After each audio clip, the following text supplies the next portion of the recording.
எல்லோருக்கும் வணக்கம். இன்றைக்கி நம்ம பார்க்க போகிறது தூதுவளை துவையல் தாங்க. தூதுவளை கீரையை வச்சு ஒரு துவையல் தான் இன்றைக்கி நம்ம செய்ய போகிறோம். இந்த தூதுவளை கீரையில் அதிக மருத்துவ குணங்கள் இருக்குங்க.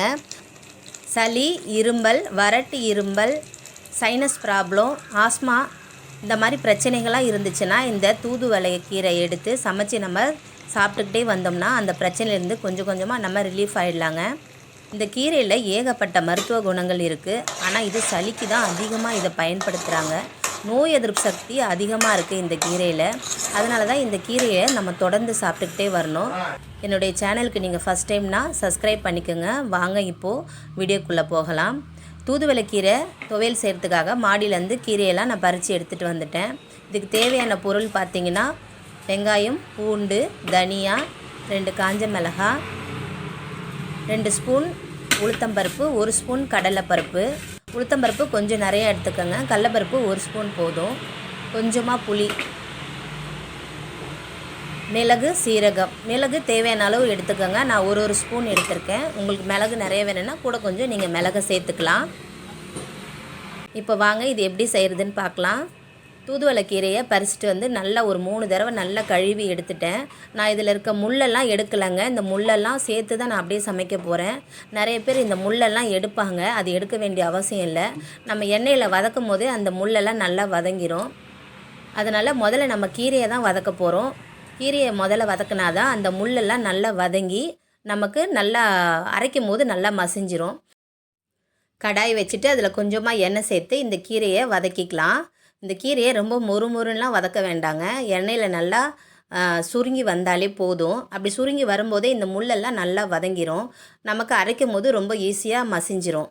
அதனால் முள் இருக்குன்னு நீங்கள் பயப்பட வேண்டாம். முள்ளோடு தான் நம்ம இதை வதக்கணும். அப்போ தான் இதோட மருத்துவ குணங்கள் நமக்கு முழுமையாகவே கிடைக்கும். நம்ம வீட்டுக்கு எல்லா கீரையும் வாங்கி சமைப்பாங்க. ஆனால் இந்த மாதிரி தூதுவளை கீரையெல்லாம் வாங்கி சமைக்க மாட்டோம். ஆனால் இனிமேவாது வாரம் ஒரு முறை கண்டிப்பாக இந்த கீரையை சமைச்சு உங்கள் குழந்தைங்களுக்கோ பெரியவங்களுக்கெல்லாம் கொடுங்க.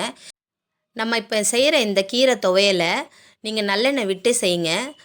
எண்ணெய் கொஞ்சம் தாராளமாகவே சேர்த்துக்கோங்க. அப்படி சேர்த்து இந்த செஞ்ச துவையலை நீங்கள் ஒரு கண்ணாடி பவுலில் போட்டு ஸ்டோர் பண்ணி வச்சுக்கிட்டு ஒரு வாரம் நீங்கள் இதை யூஸ் பண்ணிக்கலாம்.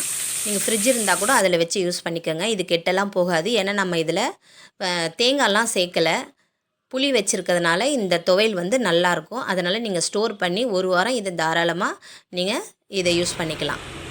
இப்போ நல்லா வதக்கியாச்சு பாருங்கள். அந்த முள்ளெல்லாம் நல்லா வதங்கியாச்சு. அதே கடாயில் இன்னும் கொஞ்சம் எண்ணெய் சேர்த்துக்கலாம். சேர்த்துட்டு உளுத்தம்பருப்பும் கடலைப்பருப்பும் சேர்த்துக்கிறேன். இது நல்லா செவந்து வரணும். உளுந்து நல்லா செவந்து வந்தால் தான் துவையல் நல்லாயிருக்கும். இப்போது தனியா கொஞ்சம் சேர்த்துக்கலாம். 2 ஸ்பூன் தனியா போதும். காஞ்ச மிளகாய், மிளகு, சீரகம் இதையும் சேர்த்து நல்லா வதக்கிக்கலாம். இது நல்லா செவந்து வதங்கி வரணும்.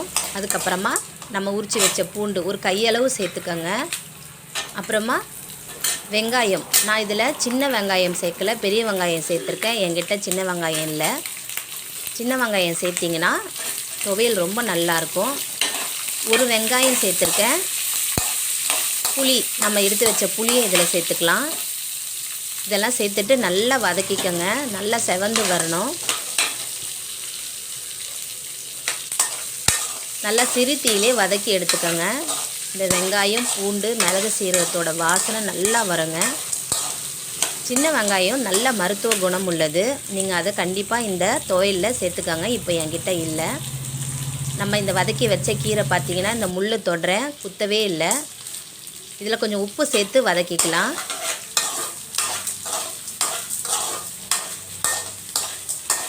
உப்பு சேர்த்து வதக்கும் போது வெங்காயம் நல்லா வதங்கும். வதக்கிட்டு இதெல்லாம் எடுத்துக்கலாம். இதெல்லாம் நல்லா ஆறணுங்க. ஆறுனதுக்கப்புறம் மிக்ஸி ஜாரில் போட்டு அரைச்சி எடுத்துக்கோங்க. ஜாரில் முதல்ல இந்த வெங்காயம், கடலைப்பருப்பெல்லாம் வதக்கி வச்சுருக்கல இதை சேர்த்து அரைச்சிக்கோங்க. அதுக்கப்புறமா கீரையை சேர்த்து அரைச்சிக்கோங்க. நல்லா நைஸாக அரைச்சிக்கோங்க. இப்போ ஒரு கடாய் வச்சுட்டு எண்ணெய் சேர்த்துக்கலாம். எண்ணெய் காஞ்சதுக்கப்புறம் கடுகு நல்லா பொரியட்டும். பொரிஞ்சதுக்கப்புறம் காஞ்ச மிளகாய், கருவேப்பிலை இது நல்லா வதங்கிட்டங்க. இந்த கருவேப்பிலை நல்லா கொஞ்சம் வதங்கி வந்தால் வாசனை நல்லாயிருக்கும், துவையலோட வாசனை. இதை நல்லா நம்ம வதக்கிக்கலாம். அதுக்கப்புறம் இந்த ஜாரில் நம்ம அரைச்சி வச்ச விழுதை சேர்த்துக்கலாம்.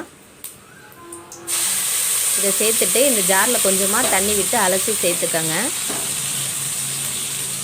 இதை நல்லா சுண்ட வதங்கணுங்க. வதங்கினா தான் நமக்கு துவையல் நல்லாயிருக்கும். சிறு தீயிலே வச்சு இதை நீங்கள் வதக்குங்க. அப்போ தான் எண்ணெய் நல்லா பிரிஞ்சு வரும். இந்த கடாயில் ஒரு தட்டு போட்டு மூடி நீங்கள் இதை நல்லா சுண்ட வைங்க. அப்போ தான் இது மேலே தெறிக்காது, இல்லைன்னா மேலே தெறிக்க ஆரம்பிக்கும். அதனால் தட்டை போட்டு மூடிடுங்க. சிறு தீயிலே வதக்கிட்டே இருந்தீங்கன்னா இந்த எண்ணெய்லாம் பிரிஞ்சு மேலே வருங்க. மேலே வர வரைக்கும் நம்ம இதை பொறுமையாக தான் நம்ம இதை வதக்கணும். அப்போ தான் துவையலும் நல்லாயிருக்கும். இப்போ தான் எண்ணெய் பிரிஞ்சு மேலே வருது.